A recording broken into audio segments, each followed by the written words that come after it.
The universe is always reflecting back to you that which you are. It is going to give you what you need to heal to get what you truly want. And this is when I say rejection is redirection. When you don't get the thing that you want, it's actually because it's showing you what you need to heal before you can get the thing that you want. Welcome to the Story of Spirit podcast, where practical spirituality meets real life. Hi, I'm your host, Sheetal Story. I'm a psychic medium, grief support counselor, professional astrologer, and a human design reader, and of course, a law of attraction master coach. With my unique blend of spiritual and practical tools, I am here to help you align with your soul-led purpose and ignite a life that sets your soul on fire. In this podcast, we are going to explore the principles of energy, astrology, spirituality, and psychology to help you heal your grief and create an aligned life and business from the inside out. Whether you are looking to deepen your intuition, understand your cosmic design, or transform your business, this podcast is for you. Join me each week for insightful discussions, practical tips, and inspiring stories that will guide you on your journey to living your very best life. Don't forget to subscribe and follow us on Instagram at Sheetal Story or wherever you listen to this podcast. Let's dive in and start this transformative journey together. Welcome to the Story of Spirit podcast. Today, I want to expose some secrets for you. I was really feeling this as I was out and about in the mundane world, in the muggle world. I was out taking classes this last weekend, and I've just been around a lot of people that aren't, in this spiritual bubble that I seem to exist in. And, social media is full of them.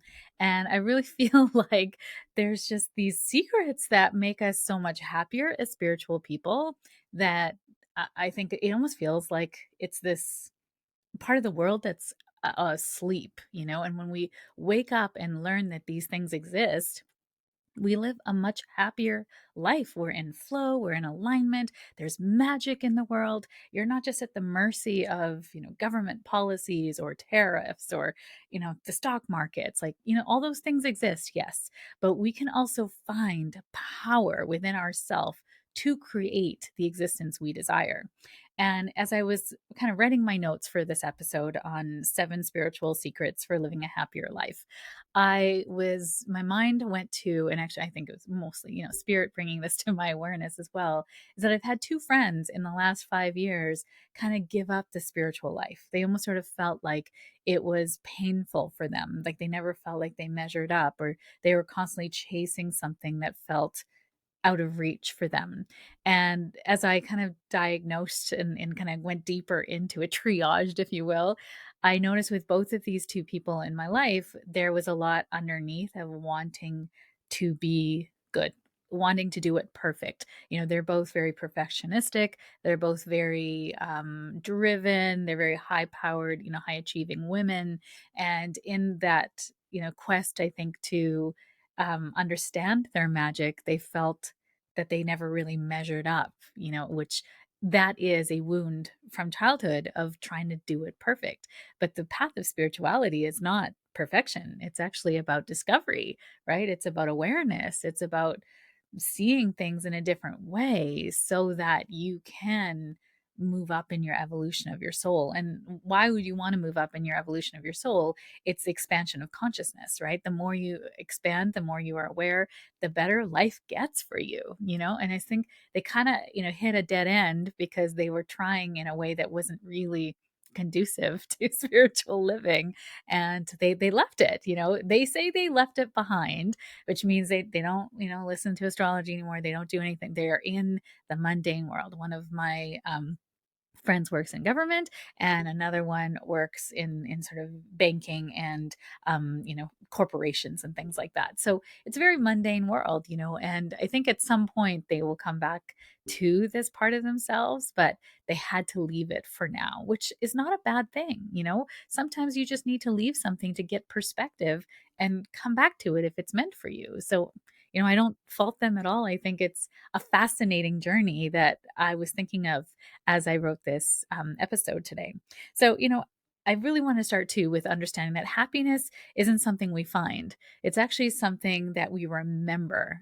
As a soul having this human experience, your soul knows that it's full, it's complete, it is joyful, it is love incarnate. And when we come onto this planet, we forget. We forget about those things. I always think of it as like layers of mud that kind of hide our gold. And as we grow and as we have grief and despair, or things that kind of bring in these turbulence in our life, we then experience our trueness. What is true for us comes to the surface. And one thing I know, is grief can make you hardened and bitter, or it can actually pull you into evolution, into truth, into seeking for like what is true for me now. And which path you take is up to you, right? You have free will in this lifetime.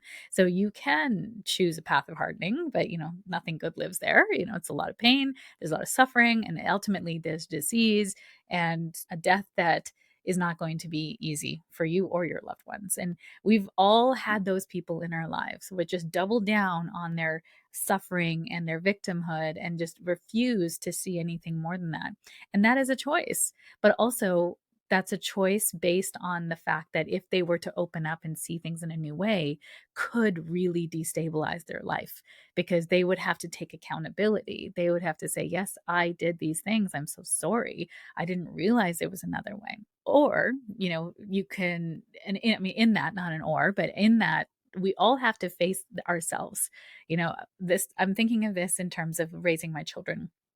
When I had my babies, who are now teenagers, the path at that time for, being a good parent was letting them cry it out method. So as they needed you, you put them in their crib at night, you give, clean, they're, freshly fed up, you love them, you give them a kiss, and then you close the door. And then they cry because, of course, they miss you and they don't regulate well without you. And then you're supposed to not go in for like 5, 10 minutes, whatever, then go in, pat them, give them a kiss, and leave again.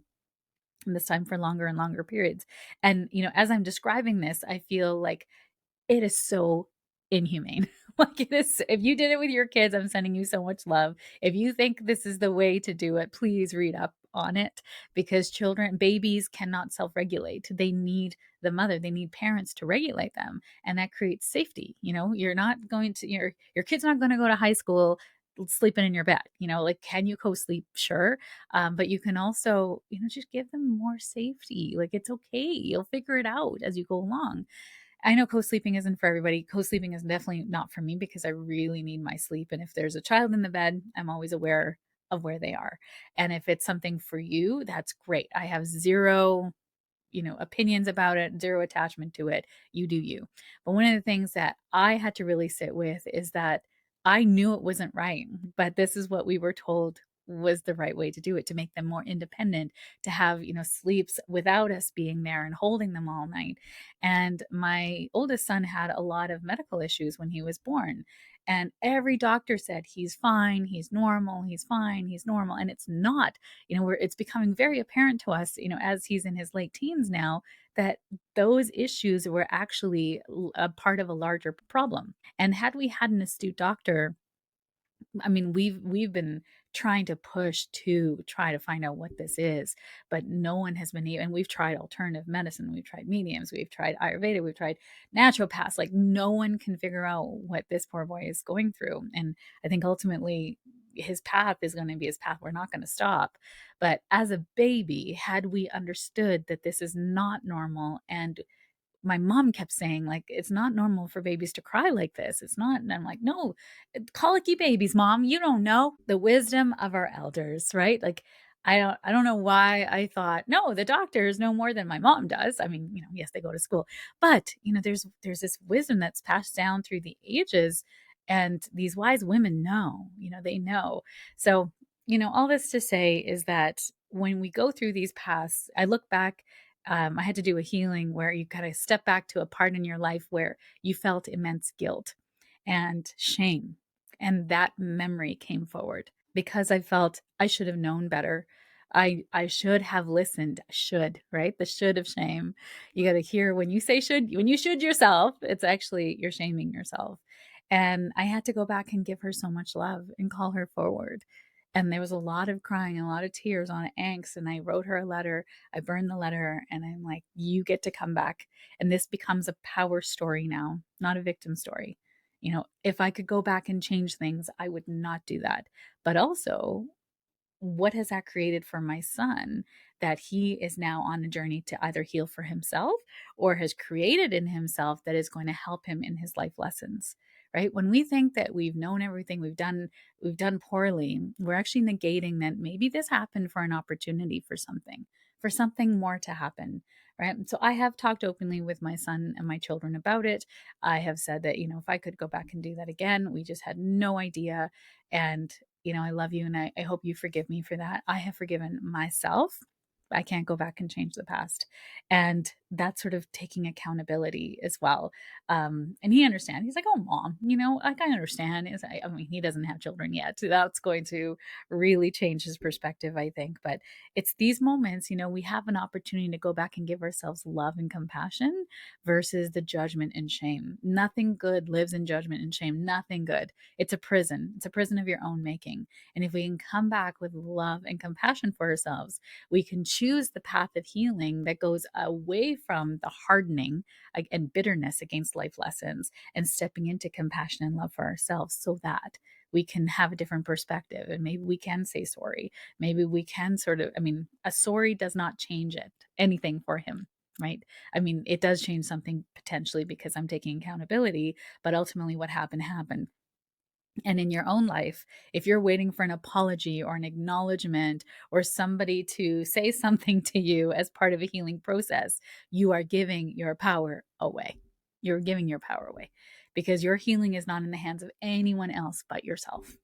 But yourself.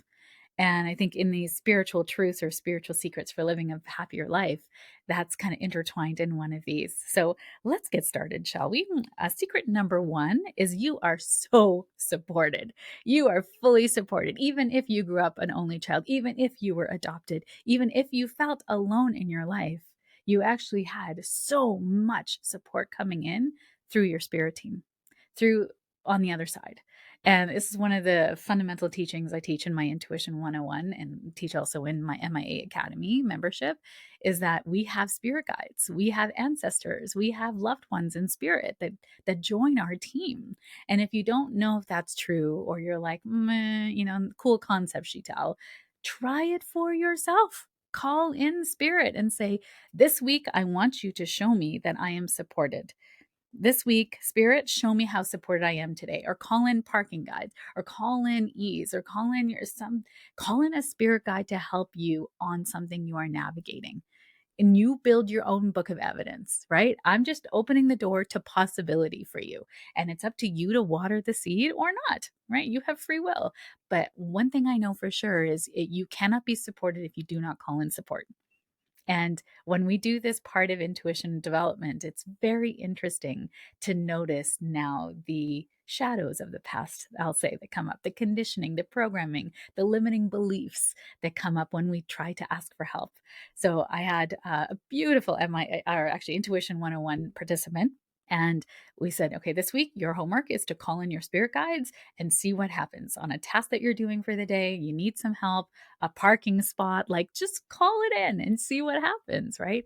And so at the end, everyone's sharing their stories. I like to check in on homework because that's who I am as a teacher. And I checked in with her and I said, how did it go? And she said, I was scared to ask. I mean, they're so busy, I'm sure, doing other things. I was like, what other things? What other things are they doing that they're too busy to help you, really, in energy and spirit? You think what? Like they've got a job to go to? And she's like, well, no. I just like aren't they busy? And they're assigned to be on your spirit team. So, and they can't come in and support you if you don't call them in because you have free will. So, aren't you actually helping them in their purpose and mission if you call them in? And she's like, yeah, I guess so. And I said, and how does this relate to your life where you don't ask anyone anything because you don't want to inconvenience them, right? When you go to a grocery store and they're like, oh, let me help you out with your bags. You're like, no, I got it. Or someone tries to hold over it. No, I got it. Right. As independent, fierce women, we really resist support. And it is in for whatever reason, right? I have a girlfriend that resists support because when she calls in support, then people disappoint her. I've resisted support because I don't even think that way. My mind doesn't even go to that. I have people in my life that won't call in support because no one does it right. They have perfectionist tendencies. Whatever that is for you, what we do in spirit is what we do in life, right? How you do one thing is how you do everything. So how can you call in some support today from magical doorways of highest light from your spirit team, right? Calling in your ancestors, or if you're feeling your grandfather has passed away and you've had such a great connection with your grandfather, your father, calling your father and say, Dad, I really need support today. Help me. Give me a sign that you are here, and watch for those signs. You are so supported. This is one way that spiritual people are so happy, because I know when I'm looking for a parking spot, it's almost like I look up and I'm like, all right, show me where my parking spot's going to be, spirit. And I'll get this image in my mind of where in the parking lot it's going to be. And I'll go to that spot, and a parking spot will be there for me. For me. How do I know that? Is it tapping into the energy of what is? Is that kind of just like, oh, I get lucky? I don't always get lucky in that part of the parking lot in terms of getting a parking spot, you know? So that's not a case, that's not a thing for me. So try it out for yourself and see, right? How does it work for you? I know it works for me, and so I use it, and it brings me a lot of joy. So call in your guides, call in your team. The second secret that spiritual people know that makes them so much happier is that your dreams are meant for you. If your dream is in your heart, it is meant for you. And you have a dream that is not my dream, and that's okay, right? I'm as a business coach, I like to help people manifest their dreams into reality with actual strategies, but also becoming magnetic to what that is. Notice what you're telling yourself all day. Notice who you're around as well. Because if you're around people that don't believe in, like, they've never achieved their dreams, or they've had a hard time believing, or dreams are not a thing for them, you're sharing it with the wrong people. Because people will either amplify or deplete your dreams, right? We don't live in an independent little vacuum. We live in connection with others. So, if your mom and dad don't believe in your dreams, or your spouse doesn't believe in your dreams, no problem. It's not their dreams. But you get to believe in your dream, and you get to nurture that little seed no matter what you do, no matter where you are. What are you saying to yourself, right? My dreams are meant for me. Your dreams are meant for you. No one else is going to understand your dreams. And you got to be in rooms with other people who are also pursuing their dreams, who know your dreams are reality. My job as a coach is to help you make your dreams come true. There's always a way. I heard someone say the other day, I can't make money from that. And I was like, that is limited thinking. I can help you make money from anything, anything. And not just like 50 bucks, like an income that sustains your family, right? We can do that. That's the world of entrepreneurship. Someone out there needs what you've got. If you've got a dream on your heart to help other people in some way, be of service. Manifestation always starts in belief. Your energy always goes where your focus flows. Okay, secret number 3 is alignment is queen. If you're doing anything out of alignment, out of obligation, because your mind says you should, because everyone else is doing it this way, you will not manifest anything but strife and burnout. It's not for you. Alignment is everything, and it's how you find your treasure. When you're out of alignment, you feel confusion, exhaustion, and doubt. And when you're in alignment, things flow easily, synchronicities appear, opportunities open, and you feel guided. So, what does alignment feel like for you? Alignment is like flow. It's your values are aligned, your dreams are aligned, your actions are aligned, your energy is aligned, and you are doing things in that flow, right? If any of those things, your thoughts are not aligned, your values are not aligned, your actions are not aligned, your goals are not aligned, nothing is going to flow. You are pushing out of balance. Your body always knows as well when you're in alignment. Follow that, use that as your compass. Secret number 4 is healing is your responsibility. If you don't heal, you will project and bleed on everyone around you. And this is going back to that shame and guilt piece of feeling things, that if you're not owning that, the universe will continue to give you opportunities to heal that. The universe is a mirror. Like, it's always mirroring back to you how you feel within yourself. No one else can give you closure. Healing is a solo journey, but it's also where your power lives. Triggers are the curriculum of your soul. A trigger is just an unmet need.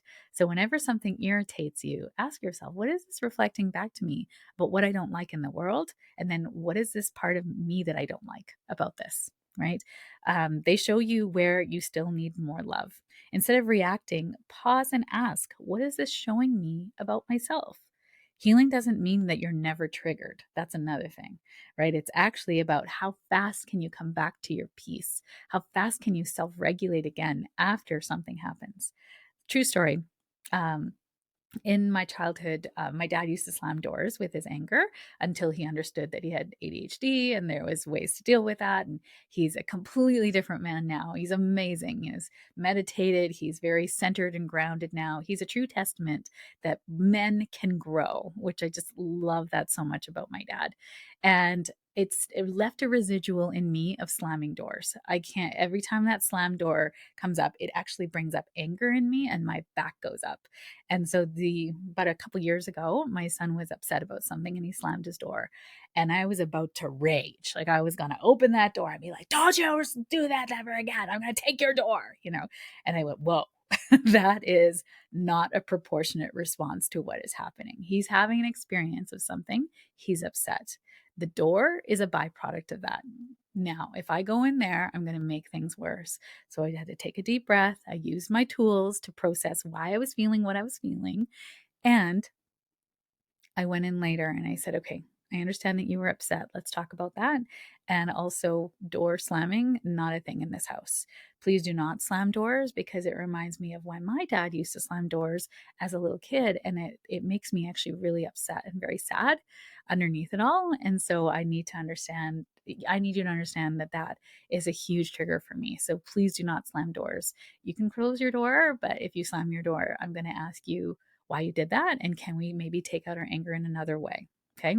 And then he asked for a punching bag, which he got. So it was really cool experience because I was able to come in with a win-win situation, have him be heard and have me be heard.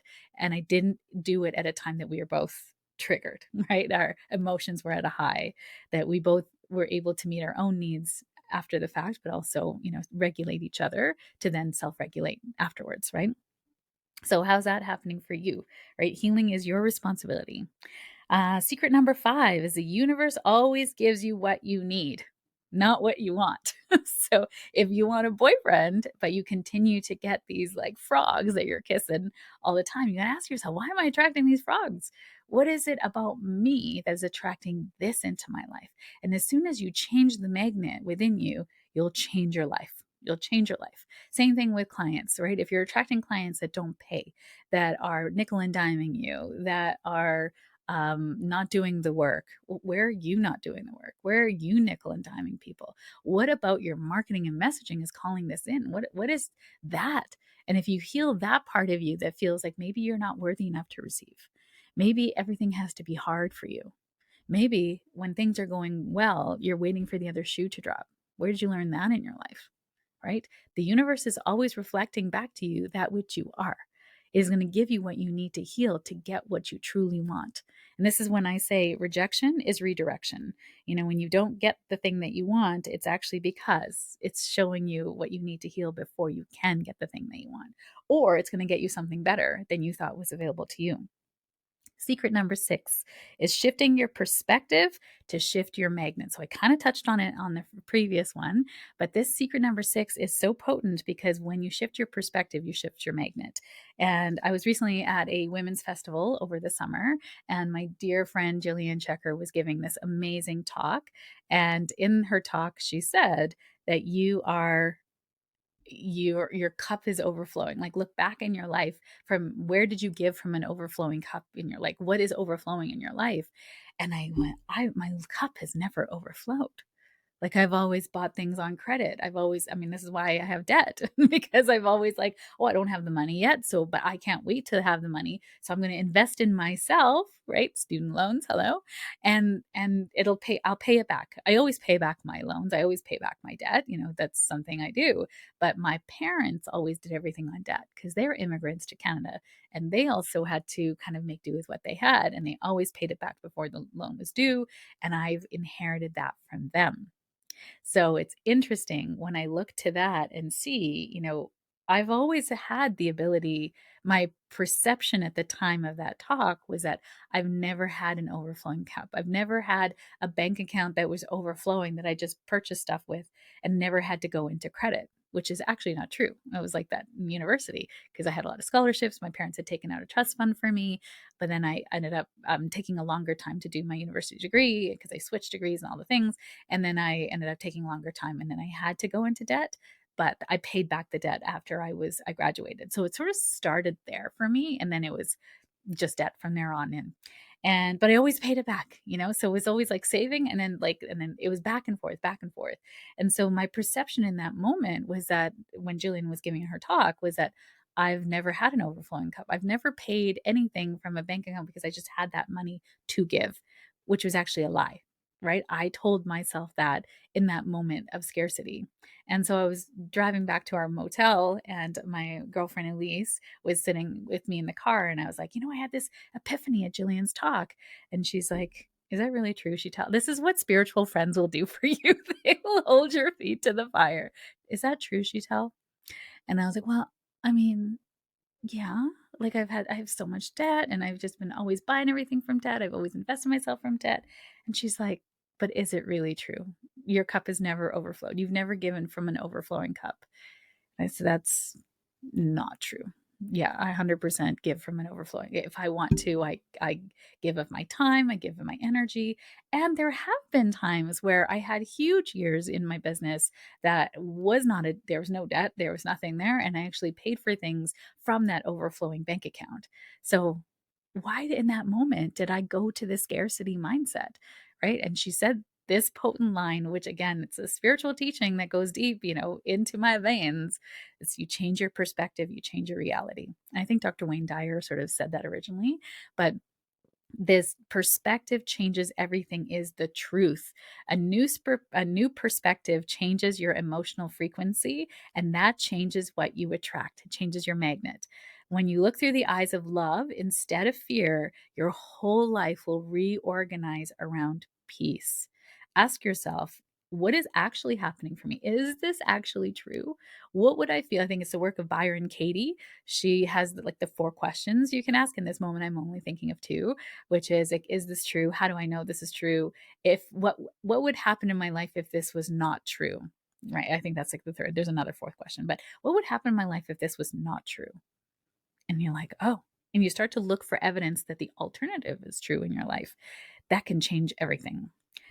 And then secret number 7 is happiness is a frequency you cultivate. It's a cultivated frequency. It doesn't just happen to you. Other people are happier than me. Why can't I have a happier life? Because what are you focusing on? Are you focusing on lack? Are you focusing on fear? Are you focusing how far you have to go versus how far you've come? Happiness isn't the goal, it's the byproduct of alignment, gratitude, and presence. Making your feeling goodness a priority in your life will change your life. Now, this doesn't mean that we just toxic positivity over everything and that we don't take accountability. Remember, accountability was one of the things on this list. You can't do this without taking accountability and responsibility for yourself. But you can also understand that happiness comes through the healing. Again, we don't want to be sitting in healing forever, right? I'm healing, I'm healing, I'm healing. I'm sitting with it. I'm sitting with it. At some point, you just got to go have joy, right? The biggest magnet for abundance is play and fun, right? When you look at kids, they're just playing and having fun and imagining and doing all the things that just bring them so much joy and happiness. They're not thinking about taxes and tariffs and the exchange rate. Like, no, it doesn't actually affect your life. Joy and happiness are the biggest magnifiers of abundance and prosperity into your life. And when you make that your priority by healing what keeps you stuck, why addressing the fears and bringing love and compassion to it, you will change everything. Choosing joy on purpose is really the key with this one. Small daily practices like gratitude, nature, laughter, prayer will raise your vibration and reconnect you back to your essence. And also in your healing journey as well, when you're meeting those parts of you that are not as lovable or holding beliefs of the past that are keeping you stuck, bringing that love and gratitude to that. Like, thank you for holding this for me. Thank you for showing me that I need to heal this so that we can move forward, right? This belief saved you at a time that you needed it. And now that belief is no longer relevant. And now we get to move into a new belief. We change our perspective. So, happiness is a spiritual practice. It's remembering who you are. It's a divine being, you're a divine being having this human experience. You are supported, guided, and loved in every moment. When you align with your energy, trusting your path, and taking responsibility for your healing, happiness becomes your natural state. So, I'm going to invite you to see what makes you feel good today, right? Of these 7 spiritual secrets, which I'll just recap. You're fully supported, call in your spirit team. Your dreams are meant for you. Alignment is queen. Healing is your responsibility. The universe gives you what you need so then you can get to what you want. Shifting your perspective will change your magnet and change your life. And happiness is a frequency you cultivate. The happier you become, the more light you can bring into the world.